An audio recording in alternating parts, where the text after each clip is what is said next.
Hi, I want to talk about the equivalency theory. I think that the equivalent part of it, the portion of this, should be what drives our online teaching. I've not actually had the opportunity to teach an online class myself, other than the only interaction I've had actually was in this class, which is really awesome. It's a different experience for me. Um, our students online should have the same opportunities as if they were in a classroom to learn.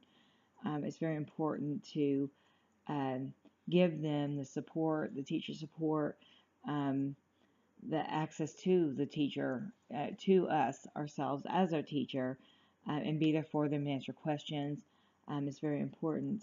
Um, the appropriate materials and books and things that we would pass out in our classroom if we were in a traditional setting. That's very important. And a lot of times, they will download and print. They could.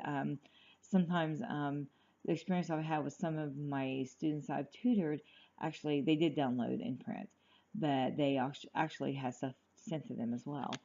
And they were like things that you would pass out in the classroom. Peer interaction, teacher interaction is very important in the setting. Um, that's really where I think the rubber meets the road, where students really learn and they kind of get a chance to think outside the box. So that interaction is very important to gain other people's points of view instead of just their own, and kind of get some thinking about maybe some of their ideas are good ideas, but other people have ideas too that they never thought of before. Learning styles is one of the things that I felt was very important that we need to think about when we teach online. And we need to hit probably as many of those as we can. Visual, some kind of kinesthetic movement. Um, of course, auditory. I mean, that's an easy one for this setting.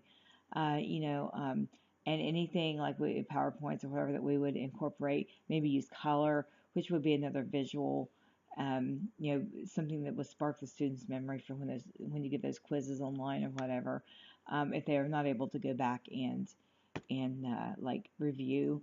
Um, and we need to think of deep and surface learning, the difference between those. The deeper learning where they're getting um, more knowledge from the instruction, and then surface learning, and that's okay for some things, I believe, but we need to incorporate some of those and realize which lessons are going to be more meaningful for our students. Things to consider are the students that maybe have ADHD or ADD, and how distracting things may be in their setting, or just like online. So we need to keep those things in mind. Maybe keep things short for the students who have a smaller attention span. Um, and it's just things like that, just things to consider, and things that the universities and K through 12 schools and teachers should really consider. So, and that's about all I have. Thank you.